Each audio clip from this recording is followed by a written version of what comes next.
दोस्तों स्वागत है आपका ऑनलाइन एक्सपर्ट्स में।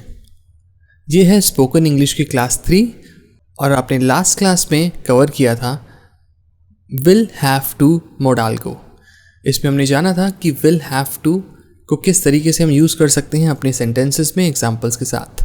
अगर आपने वो वीडियो नहीं देखी है तो वीडियो सबसे पहले आप जाके देखें, जिसका लिंक आपको डिस्क्रिप्शन पे मिल जाएगा।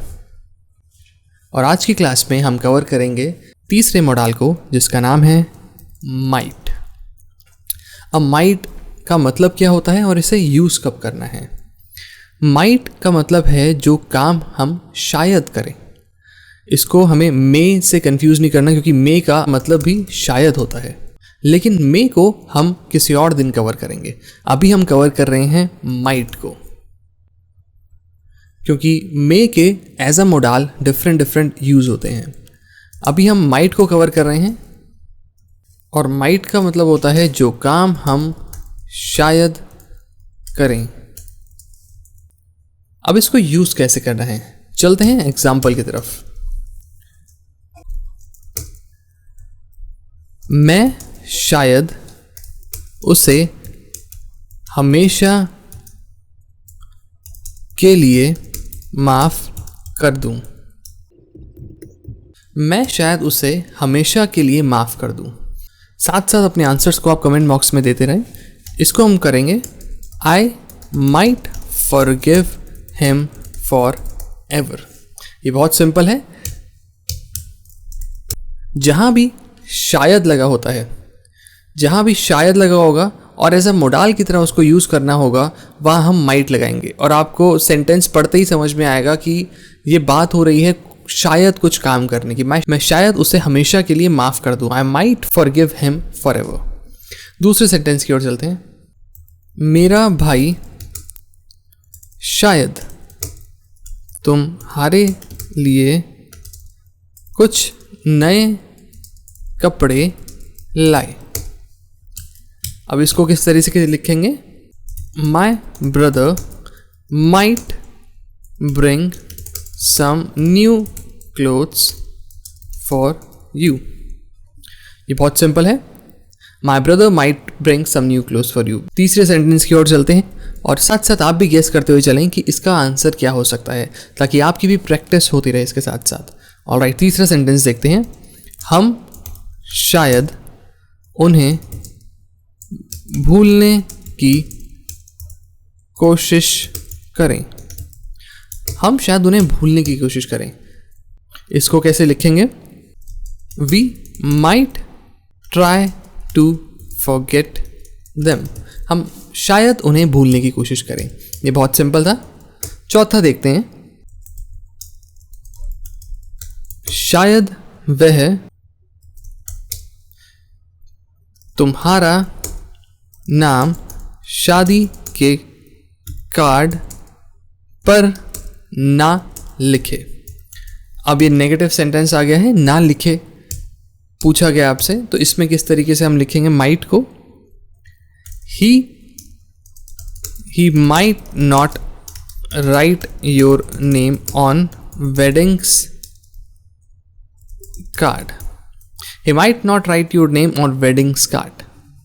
ऑलराइट, माइट के बाद नॉट आता है। ये बहुत सिंपल सेंटेंस है। इसके रिलेटेड कोई भी डाउट्स आपके माइंड में आ रहे हो तो साथ साथ कमेंट सेक्शन में पूछें। अब एक और एग्जांपल देखते हैं।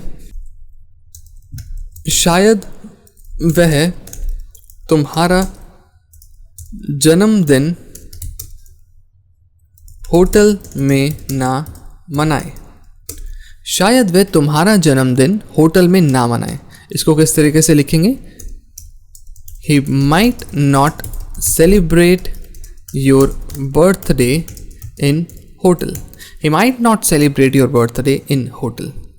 देखिए, इंग्लिश में कन्वर्सेशन करना और उसको किस तरीके से यूज़ करना है is totally based on your grammatical practice. The more you have a hold on grammar, the more you will be able to speak fluently in English and your confidence level will boost up.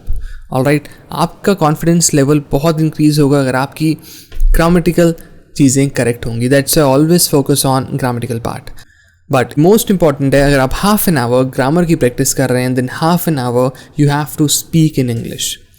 Doesn't matter अगर आपके पास कोई नहीं है, you just pick a topic and try to speak on. कोई भी एक topic है जो आपके माइंड में है वो आप पिक कर सकते हैं और उस टॉपिक के ऊपर आपको कोशिश करें 5 से 10 मिनट तक एटलीस्ट बोलने की बिना रुके। जैसे कि हम हिंदी में बोल सकते हैं, कोई भी एक टॉपिक पकड़ते हैं।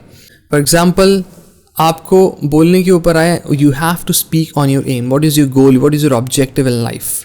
So speak on it. Try to speak on 5 to 10 minutes. This is I want to be in life. For example, your last birthday. आपका last birthday कैसा गया? You just speak on it.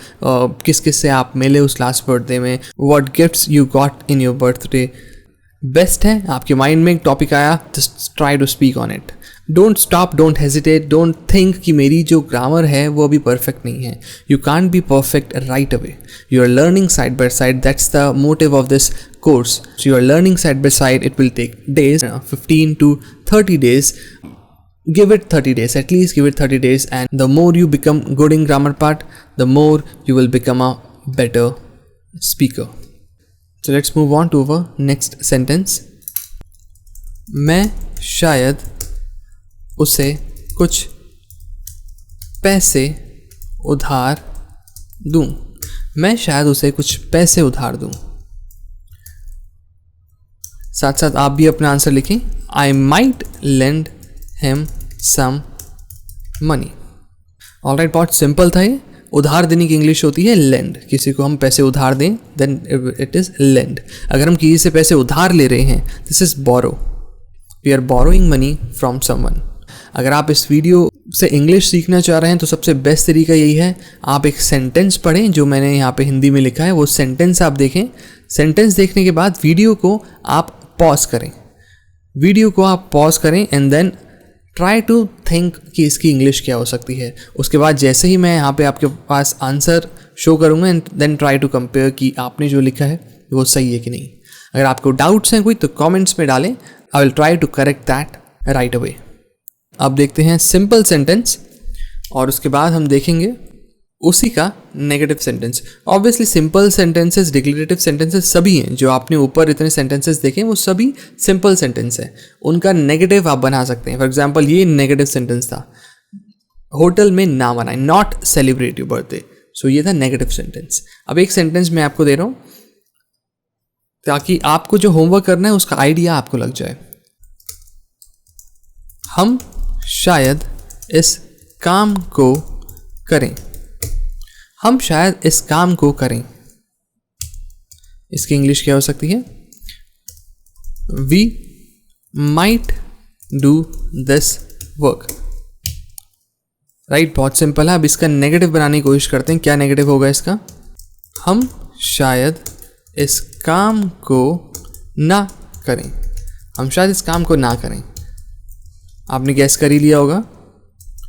We might not do this work. अब इसका homework जैसे कि मैंने आपको previous videos में ही बताया किस तरीके से करना है. यहाँ पे मैंने आपको 6 सेंटेंसेस दिए हैं. आपको होमवर्क में कोशिश करनी है कि आप 10 सेंटेंसेस लिखेंगे. अगर ज़्यादा लिख पाएँ तो और भी अच्छा है. और 10 सेंटेंसेस को आप कन्वर्ट करें उनके नेगेटिव पार्ट में भी, यानी नॉट वाले सेंटेंसेस में भी. तो 10 आपके सिंपल सेंटेंसेस हो जाएंगे और उन्हीं का नेगेटिव वर्जन हो जाएगा 10 सेंटेंसेस और. तो कोशिश करें 20 सेंटेंसेस एटलीस्ट आप होमवर्क में करें. खुद सोचें किस तरीके से आप लिखेंगे ऊपर. मैं शायद ये काम करूं, मैं शायद आज घूमने जाऊं, मैं शायद आज मॉर्निंग वॉक पे जाऊं. तो इस तरीके से आप 10 सेंटेंसेस बनाने की कोशिश करें. साथ साथ इन सब सेंटेंसेस को कोशिश करें आप कमेंट्स में डालते हुए चलें, ताकि जो व्यूअर्स हैं और आप सब लोग हैं अपने ही आंसर्स को एक दूसरे को आप एक सपोर्ट कर पाएँ, हेल्प कर पाएँ. And I will also try to help you guys in the comment section. Alright, see you in the next video. और अगली क्लास में हम एक नए मॉडल को करेंगे. Till then keep watching and keep learning. अगर वीडियो पसंद आई हो तो लाइक करना ना भूलें, सब्सक्राइब करें चैनल को और साथ साथ नोटिफिकेशन बेल को दबाएं ताकि आने वाली वीडियो सबसे पहले आप तक पहुंच सकें.